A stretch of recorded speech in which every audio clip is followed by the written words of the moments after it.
Well, welcome to Grant's Interest Rate Observer of the Air. I'm Jim Grant, and with me today, as always, Eric Whitehead at the controls. Phil Grant, the editor of Almost Daily Grants. Diagonally, I think is the word, seated from me diagonally. And directly across is the great Evan Lorenz, deputy editor of Grant's Interest Rate Observer. And we are coming to you from the, let's be frank about this, a pretty darn bleak interior conference room, otherwise kind of splendiferous corporate headquarters. I mean, place is full of like industrial junk. But next to me is the away travel suitcase, about which you'll hear more later. But listen to this, baby. That is one solid piece of merchandise, sponsored by Away Travel and by ZipRecruiting.com, and by ourselves, Grant's Interest Rate Observer. So to begin, this is coming to you from the day after July 4th. I don't know about you, but I had a pretty swell 4th. Evan, you good? Yep. Great one. Evan? Yeah. And Phil? No complaints. Eric is nodding yes. I think he had a pretty darn good 4th. I did too, and the people who did not have a particularly good 4th is the editorial staff at the Liberty County Vindicator, community newspaper between Houston and Beaumont, Texas. And the Vindicator had been running, excerpts from the Declaration of Independence in small daily chunks, it says here. That sounds a little bit like snackable bites of content, that infamous phrase from Sheryl Sandberg of Facebook. Anyway, the Vindicator had been running excerpts from the Declaration of Independence on its Facebook page in the run-up to July 4th. The 9th excerpt, it says here, was not published owing to the offensive nature of the content. Offensive. And here's what it says. I mean, Jefferson, I think, and maybe you guys disagree, but I think that Jefferson, in the Bill of Particulars against King George III, I think a little bit, he over-egged the pudding. Just my personal. But I think in this one particular instance, I think he had a point. Here's what he said. This is apropos of King George III. Quote, "He has excited domestic insurrections amongst us and has endeavored to bring on the inhabitants of our frontiers the merciless Indian savages whose known rule of warfare is an undistinguished destruction of all ages, sexes, and conditions." Close quote. Now, Facebook found that to be hateful, hate speech. And I guess I kind of see it Cheryl's way on this one, because think of how it might have been better expressed if Mr. Jefferson had been slightly more woke. Here, to bring on to the inhabitants of our frontiers the insensitive and inappropriate touching of our Native American brothers and sisters. Or sisters and brothers. Much better. Much better, yeah. See, with just a little bit of historical revision, we can all get along. Why don't we just go ahead and just make those changes ourselves? Yeah, I think we've done that virtually. So that's first order of business is to thank Facebook for its attention. Vigilance to our feelings. And I don't know about you fellows, I think Eric would agree with this, that we are so easily triggered here at Grants that just reading this thing aloud has frankly freaked me out. I'm going to have to take a walk around the block. Yeah, okay, you do that. It's almost a little ironic because this week, one of the states in India, actual Indians, not Native Americans, actually shut down the internet because rumors of foreigners coming in and attacking locals incited people to actually lynch a few people, and they actually had to shut down various Facebook services. Yeah, well, so I mean, Facebook was kind of doing what they... Well, I think what this points to is the need for more fact checkers at Facebook, a little more SG&A, right? Yeah, that's right. I make a few new hires to really review everything. Maybe we can also get some full employment here going. 3-point-something%. The unemployment rate is still a little bit high. Anyway, okay, enough of this. Enough of the historical revisionism. We have some serious financial business to conduct. Evan, is that not correct? And I think we should lead with a very unfortunate news item having to do with the unexpected death of Wang Jian, co-founder of HNA, the hyper-leveraged and formerly hyper-aggressive, acquisitive kind of aviation to finance behemoth in China. I mean, this company defied description except for its leverage. It was like big. Yeah, the FT counts $94 billion worth of debt, and that's only what they can count. There might be more kind of hidden under the mattress. You hear about the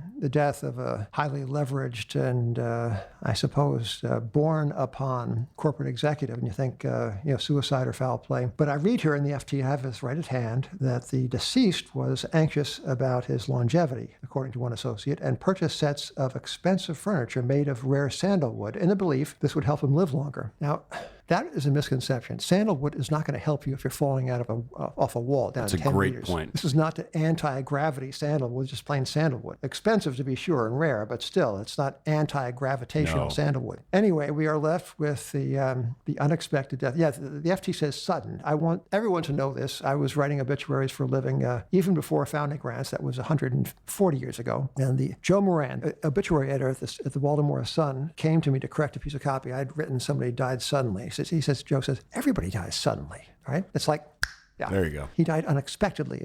Unexpectedly is the word you're looking for. Right. Okay. So I never forgot that. So Mr. Wang died unexpectedly, leaving behind, it says here in the headline, a tangled web at HNA. Evan, what is the greater meaning of this for the world's finances? Well, it means something in China and it means something in the rest of the world. Over the last couple of years, HNA's gone on this massive buying spree, buying just about anything that wasn't nailed down. They are, in fact, the largest shareholder in Deutsche Bank with a 5.5% stake. It had been 10. It had been 10. They already sold down 9.9, yeah. Yeah, they already sold down a good chunk of it. But they're now forced sellers as they're trying to deleverage their balance sheet. And this surely isn't helping Deutsche Bank, which is kind of bouncing along all-time lows. So they're trying to jettison all the assets they'd accumulated in the last 2 or 3 years. At the same time, they're rather precariously financed. That same FT article that you quoted talks about how they borrowed in peer-to-peer markets in China at high interest rates. Isn't that crazy? It is crazy. And China's regulators have actually cut off that mode of finance. So they now need to sell stuff. The stuff is falling in price. And some of the ways they actually finance themselves are no longer available, which is a little bit difficult. And Mr. Wang not only was the co-founder, but according to all reports I've read, was the architect of HNA and kind of building this up. And he kind of knew where the bodies were buried and he interacted with the bankers. So his loss is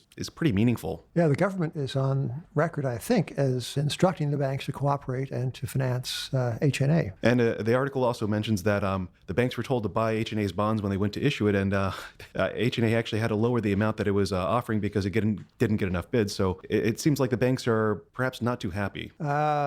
Yes. Well, that leaves us. So much for China, at least for now. But the rocks do seem to be rolling, to borrow a phrase. Yeah, and I think tomorrow, we're doing the podcast on Thursday, but on Friday, tariffs actually start kicking in for China. Right. Okay. So, Evan, what does this have to do with Italy? Directly, not very much. Yeah. But as we continue our world survey of points of pressure and prospective trouble, we turn to Italy, which is, a few moments ago, Evan, you pointed out that there is some noise emanating from Europe having to do with the expectation that the European Central Bank will turn slightly stringent a little earlier than people had reckoned with. Yeah, Mario Draghi promised that no rate rises will happen until at least the end of 2019. Right. A couple of the ECB members are now grumbling, saying, well, we maybe need it second half of 2019, a little bit earlier. Right. And this perhaps has roiled some of the bond markets of the world. Larry Summers gave a talk at the European Forum or the ECB Forum, I think on June 19th. And I listened to it yesterday. I'm not sure how you guys beguiled the morning of the 4th, but as for me, I listened to the YouTube broadcast of Larry Summers' remarks. I think I was the 564th person to do so in the world. And here is approximately what Larry said. He said, here we are at the 10th anniversary approximately of the troubles of 2008. And with the passage of 10 years, how remarkable it is, said Mr. Summers, that so little has been developed in the way of new protocols for central banking. He said, we need some. We can, because, he said, what the world cannot afford and must not have is new recession. He said, when you look back at the 1970s, the damage done by those 10 years, more than 10 years actually, of intractable inflation, that damage was much less destructive of the social fabric than has been the aftermath of our sorrows of 2008. And he said that in these circumstances, that the central bankers and the fiscal stewards of the world really have no choice but to let things, as they say, run hot. That was not his phrase. But he said an inflation rate, even a lot above 2%, a lot, I guess, meaning 3 or 4%, would be of a tiny price to pay, inconsequential price to pay for the certitude of there being no recession. We can't have a recession. He's got zero tolerance for recession. Okay, so that speech, I think, was well received. Certainly, Larry Summers is one of Mario Draghi's favorites. Certainly, Larry spoke very well of Mario. In introduction to his remarks, Larry's remarks, and why am I going on like that? Okay, so what does this mean for Europe? Well, Italy at least seems to have been listening or has its own ideas about avoiding a downturn. Evan, you have pointed out that the Italian fiscal program seems to be going ahead full bore under the new regime without regard to the fiscal limitations set by the Maastricht Treaty. Yeah, the newly sworn-in Five-Star Movement and Northern League are delivering on their electoral promises, which is to cut taxes and boost spending. Italy is in Europe the largest debtor. It has 2.3 trillion euros worth of bonds outstanding, more than France, Germany, Spain, or any other country. It has debt to GDP well over 100%. It's heavily in hock. So here is a Bloomberg story. I read a couple of paragraphs of it. I think this is today's. Italy's new government will have both tax cuts and a universal basic income in its very first budget to show financial markets the coalition isn't backing down from its agenda, Finance Minister Giovanni Trio said. The sweeping economic program is aimed at proving to investors that the populist administration is serious about its mission, even after its creation initially rocked Italian bond markets. Basic income for the poor is a measure strongly backed by the Five-Star Movement, while governing coalition partner, the League, promised voters a reduction and simplification of tax brackets. So, what do Italian 10-year securities yield at the moment?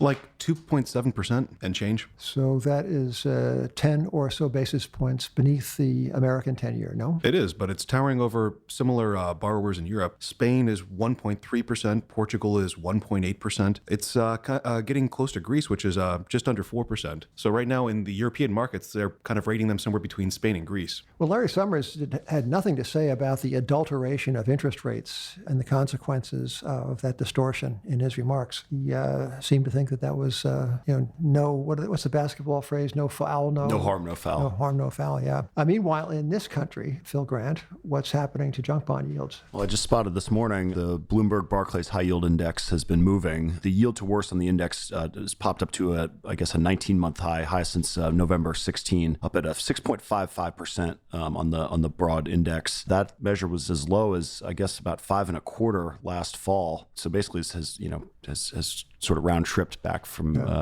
from the post-election levels. Well, that's a good thing, right? We need yields that reflect credit risk and interest rate risk, no? You'd think so, but if you actually decompose what's happening in high yield, it's even a more perverse picture than that. So if you look at CCC bonds and below that rating, they've actually outperformed the market. Year to date, spreads for that class of bonds is down like 100 basis points, whereas spreads for the entire high yield index are actually up about 15 basis points. So the junkiest bonds have actually done the best in this market. They're actually down in yield, whereas the better junk bonds have actually underperformed. Well, I promised you a word about our sponsors, and excellent citizens of the world are our sponsors. Away Travel is maker of suitcases, and we got the carry-on, the bigger carry-on, the medium, and the large. That's for extended stays. So if you're going to visit your children in a distant city and you want to stay for like 3 or 4 weeks, you take that large. Of course, you have to tell your kids you're coming for 3 or 4 weeks. Well, you can just make it a surprise. Yeah. So all these suitcases are made from premium German polycarbonate, unrivaled in strength and impact resistance, and very lightweight. And furthermore, it sounds good.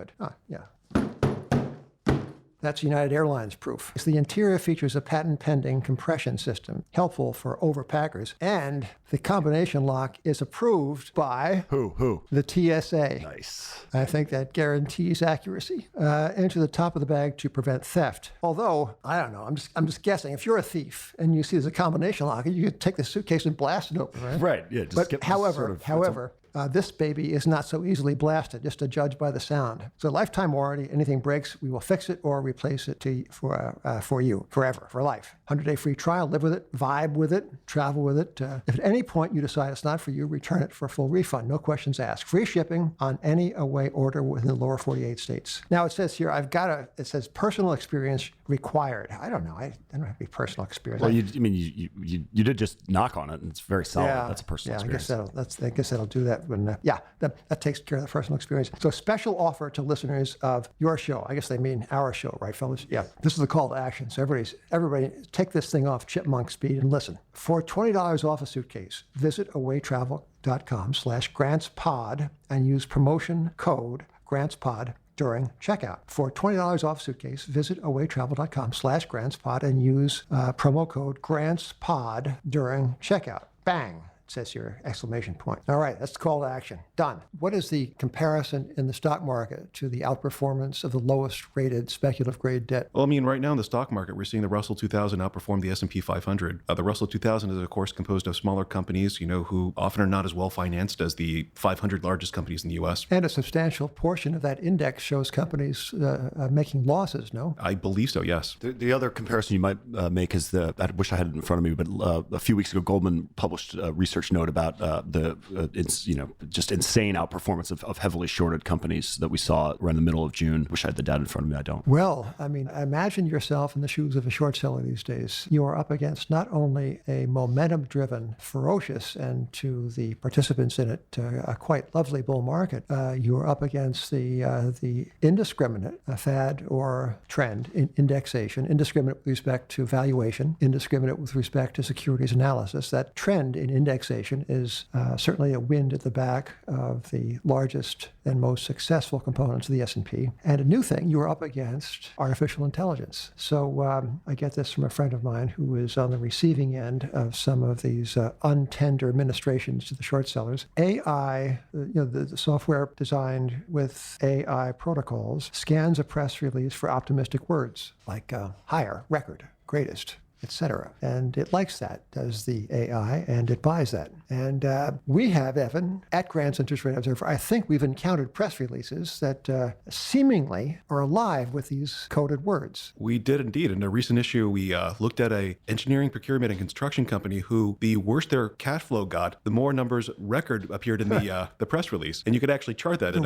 Worst. And we kind of did chart that. Yes, but these AI-driven buying spurts, keying in on sensitive words in the release, have introduced a yet new element of terror into the art of short selling at what may or may not be the culminating upsurge of a great bull market. Where do we stand now with respect to margin debt in the bull market? I think we are near records, no? I believe so, but I don't have the data in front of me. You do have some data in front of you, I think, with regard to Chinese margin debt. Yeah, Chinese margin debt's a special subcategory because it's often not the investors who are taking out the margin debt, but company founders and the companies themselves pledging shares. I think HNA has done some of this. HNA is some of this. We talked about a little about this in the last podcast, but Bloomberg's reporting that there's over $240 billion worth of margin lending, largely to companies, that's outstanding. And I have a graph of the Shanghai Composite in front of me, and it is just going straight down. The People's Bank of China 2 weeks ago basically told brokers, if you'd like to call in any of those margin loans, you have to call us first. So the brokers are now kind of sitting on potential unrealized losses. They can't really sell them, and the companies are somewhat relying on this financing. I mean, it's not the cheapest way to get money, but if you need to get money, this is one avenue. Well, we've seen, I think, the evidence of the latent desperation.